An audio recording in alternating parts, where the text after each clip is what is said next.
This is the proper way to do it. You get a 6mm Allen wrench, you stick it in the stud, and you start turning with an open wrench. Get a quick wrench if you have it, save yourself some time. But alternatively, if this is rounded out or seized up, then you're gonna have to use these vice grips, destroy the boot, just to get a grip on that center stud. Once that bolt is off, should be able to finagle it out.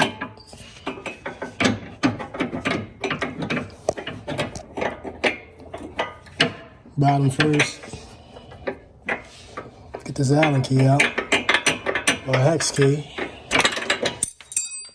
Fell out. All right, so people in the Northeast know salt causes corrosion and rust. In the Midwest know that. So if you ever worked on your car, your suspension components, you know, some of these will seize up. This end link here, basically the issue that I had, there's a hex bolt on the back of this that rounded out. How do you change this on the Lexus RCF? Once that starts spinning, because there's a ball socket in there, you need to stop that from spinning. Get a vice grip. Of course, that will destroy the boot as well as the grease inside of it. And you just get a grip, keep on turning, and that'll pop off. Basically, the issue I'm having, the bolt was so seized up after installing the coilovers, I had a clunk. And, you know, I've been here before, so you just get that off here. Take a jack this up at the lower control arm here, just to relieve pressure, and you'll see this start to move, and it should fall right out. Or you might have to wiggle it out, but relieving tension is first key.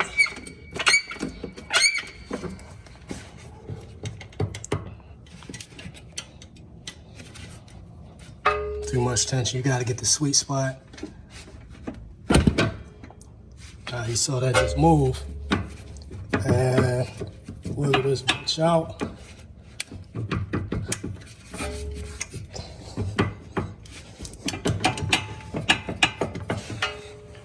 And also push it in from the back, but it's about to come out.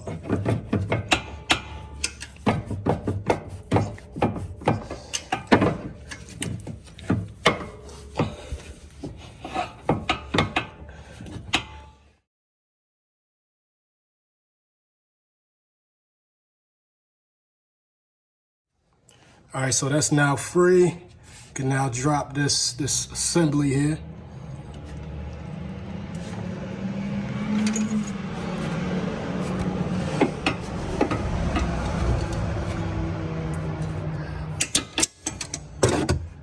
And you can see this boot is a casualty, but a necessity.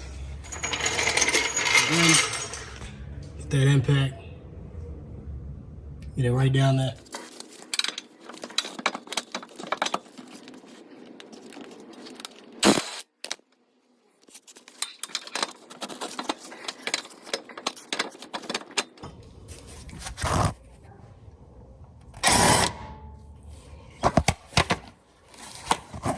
So everybody know from the Midwest, Northeast, anywhere to get some salt corrosion is one of the worst things that you can deal with on your car, because you're just gonna have seized up bolts. Didn't want to compare the quality because MOOG is king historically. So these are the problem solvers. This has historically been the standard, right? They call it the problem solver because it's the problem solver. So if you get creaks and pops and clunks, usually this will take care of it if it's in reference to a end link. Now, I just want to go over the construction here. This was about $30 depending on where you go. This was about, I think, $70. Someone correct me in the comments if I'm wrong. But as you can see, this is very similar construction. So even though MOOG, in my opinion, is a very reputable company, you know, there's mixed reviews on like how they degraded over the years, but you know, shout out to Toyota for the engineering, to a dedicated R&D company, MOOG, for their design to be so close to OEM. kind of speaks levels to the thought that was actually put in by Toyota and the Lexus division. But yeah, the beefiness here is definitely there. You got the ball joint in there, ball joint in here, beefy stem for the connection. And honestly, man, if you wanted to pay extra for OEM just to say it's OEM, be my guest. But honestly, this MOOG is more than acceptable, probably better. And again, tried and true based off of personal experience. MOOG for the win, but respect to Lexus for that design. I let down the lower control arm from the jack to get some clearance, but once you get the bottom on, screw that in so it doesn't move. And then you see how that's short. Let's jack this up.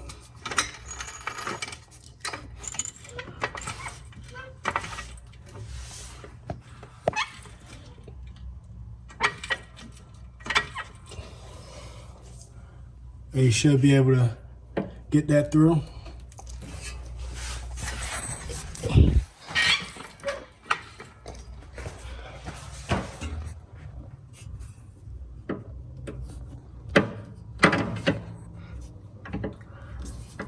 I'm a terrible cameraman on this video, forgive me. And I'm reusing the OEM bolts. These are 17s, the MOOG are 18. Same function, but I'd rather keep OEM bolts because I don't even have a quick 18 quick ratchet or a crow's foot for torquing. Torque these down to spec. They are 64 foot-pounds. Lower it, check torque again, and then you have successfully installed replacement end links.